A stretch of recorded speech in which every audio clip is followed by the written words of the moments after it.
I'm a little person at 3 foot 6 inches tall, and I use a small three-wheel mobility scooter. I travel mostly on public transport when I come to the UK, so I use my scooter a lot to get around.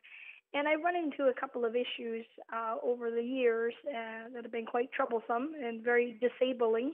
This past August when I was in Edinburgh, as you do in festival, I was out quite late, wee hours in the morning. It was just slashing down with rain, and I waited for about 15 minutes before the bus pulled up, and the driver refused to let me on because he said the company does not allow mobility scooters on the buses, even though they are quite wheelchair accessible and they have the space.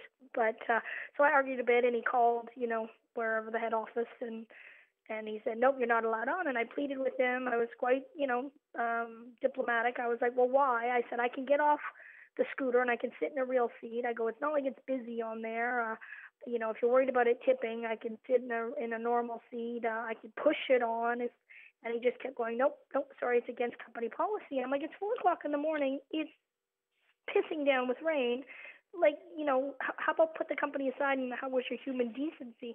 After about, 6-7 minutes, he closed the doors and drove off. That was it. And from that point on, the next 3 or 4 days, anytime I tried to take a bus, they said, nope. The problem is it's not illegal for them to not allow me on the bus because mobility scooters are not considered wheelchairs. They are, according to Alosian bus lines, they are an alternative mode of transportation. They are an alternative mode to public transportation. But they're thinking of those big, four-wheeler type scooters that look like golf carts, when in fact mine is a very small, 43 inches long, 3 wheels, great maneuverability.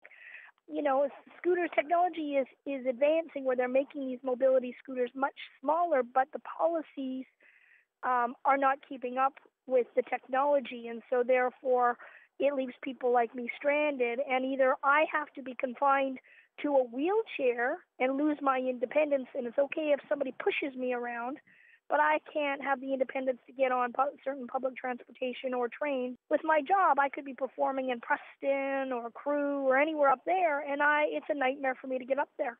And that's why I decided this is ridiculous, I need to get some action, and I started the Scooter Girl campaign on Facebook and needed to generate some buzz and publicity because I was like, I can't handle this anymore. That was the straw that broke the camel's back.